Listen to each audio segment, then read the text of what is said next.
The Chargers receiving corps struggled in 2024, but the addition of Keenan Allen this offseason will change everything. The Chargers upgraded their weapons across the board, but the connection between Slayer and Herbert might be the key to successful offense in 2025. And believe me when I say this, Keenan Allen isn't washed. What's up, everyone? I'm Sam Peña, a Bolt fan in the Berg for Chargers Digest, where we talk about all things Lightning. Today we're talking about Keenan Allen. He's a fan favorite of all Bolt fans, and now that he's back in the powder blue, the question is, what type of an impact is he going to have on the Chargers in 2025? I believe it's going to be a positive one. Maybe I'm a bit of a homer, but I think Keenan still has a decent amount left in the tank, and I think he's going to have a good year for the Chargers. So, let's talk about it. When Keenan was traded a year ago, I remember seeing that and my heart dropping. Part of that was because Keenan is one of my favorite players. I mean, look on the wall, you can see how much I love Keenan Allen. He's someone who, when he was drafted for the Chargers, I was very excited about him because they got him in the third round, and most people had him going in the early second, some in the late first. He also is a California guy. He's from LA originally, and he went to the University of California. So this is somebody who, having him stay local, meant a lot for the fan base and for the team. Now, going into his rookie season, he was behind Malcolm Floyd and Denario Alexander. What a throwback that is, Denario Alexander. Wish he could have stayed healthy. But not a lot of people thought he was going to get a lot of playing time. But because of injuries to both Denario Alexander and a neck injury for Malcolm Floyd, Keenan was forced into early action, and since then he's gone on to set pretty much every single Chargers wide receiver record there is for the franchise. So losing Keenan was a gut punch, but it had to be done. He was coming off a career year in 2023 where he had a career high 108 catches along with 1,200 yards and 7 touchdowns, so he still seemed like a good player. The problem was he had a $23 million cap hit that could be avoided by either trading or cutting him. And as you all remember, when Joe Hortiz took over for the Chargers last year as GM, the Chargers were in cap hell. They basically had zero room to navigate. The way they got around it was by cutting Mike Williams, another fan favorite, and trading away Keenan. That meant, though, that the wide receiver core was completely gutted. So how did the Chargers respond? Well, they drafted McConkey in the second round last year. They believed that they could continue developing Quentin Johnston, and then they signed guys like DJ Chark in the offseason. Ladd went on to set rookie franchise records for the Chargers, but the rest of the receiving core was pretty much down all year. Although Ladd showed out with over 1,100 yards receiving, the only other receiver who came anywhere near close to that was Quentin at 700 yards.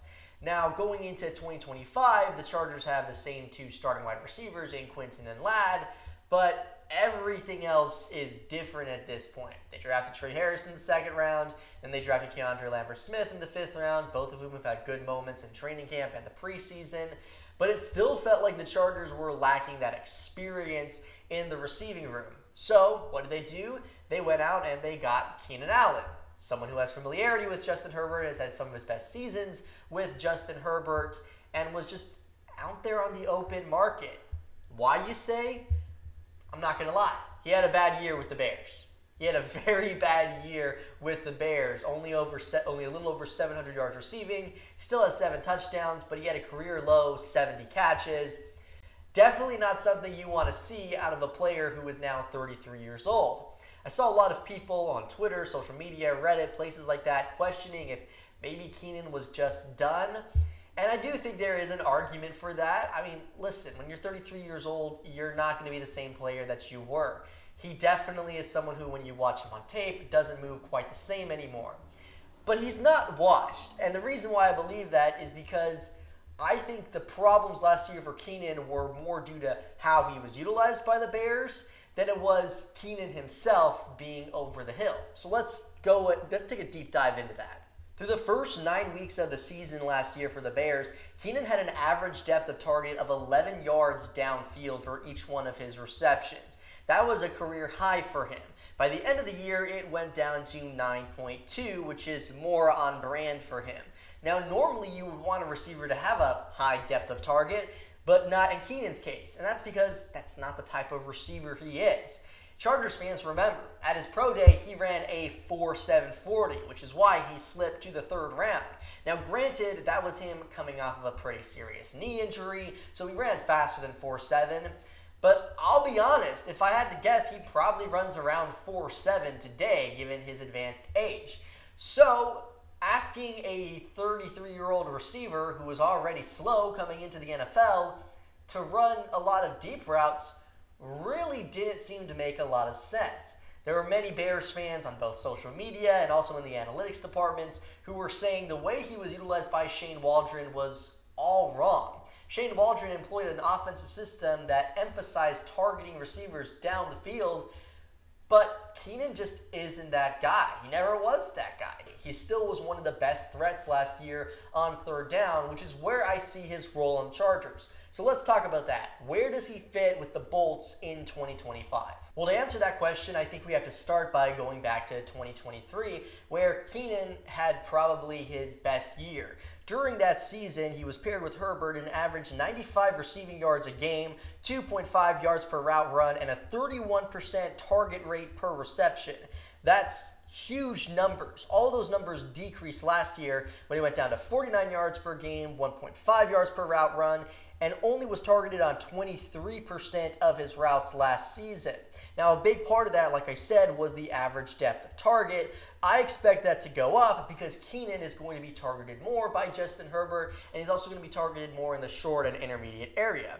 His alignment was also interesting last season as he was lined up out wide 47% of the time and 53% of the time from the slot. If you look at Ladd McConkey, he generally averages around 70% from the slot, which means when Ladd and Keenan are on the field at the same time, you'll see Keenan probably a little bit more out wide with Ladd in the slot. I think that's probably the best usage of those two receivers, at least within this system.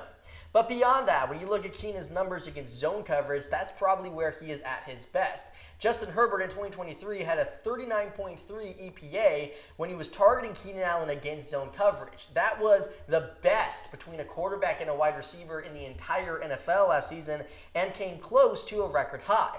Then when you look at Keenan's EPA and his WAR that he generated after the 2023 season, he was the 5th best amongst all offensive skill position players. Let me repeat that.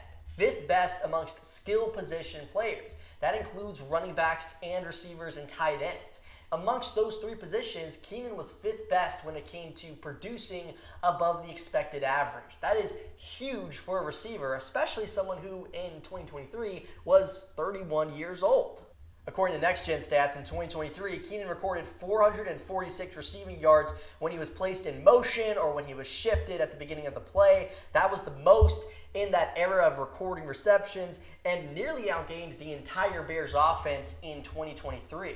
What does that mean?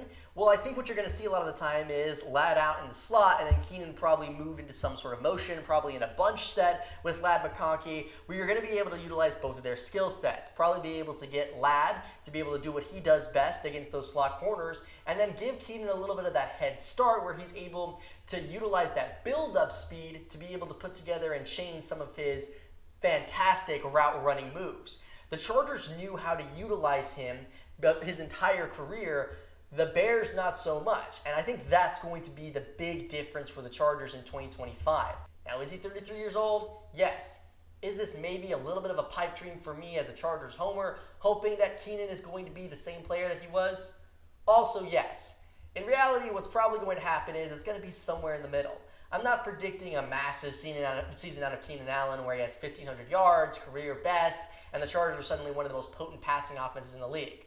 But I do think Keenan is going to have better numbers than he did last year. I think he's going to have more impactful plays with the Chargers, and I think he's going to open things up for the Bolts' passing offense. And most of all, I'll be honest, I'm just glad to see that Slayer is going to finish his NFL career in powder blue. Thank you all so much again for watching. I'm Sam Peña for Chargers Digest. Please remember to like and subscribe. We're trying to build the channel from the ground up here. Any sort of support you can show us would be fantastic. We're really trying to get this going here and produce more content like this. If you have a comment or a prediction for Keenan, drop it down below. And until next time, Bolt Nation, bolt up.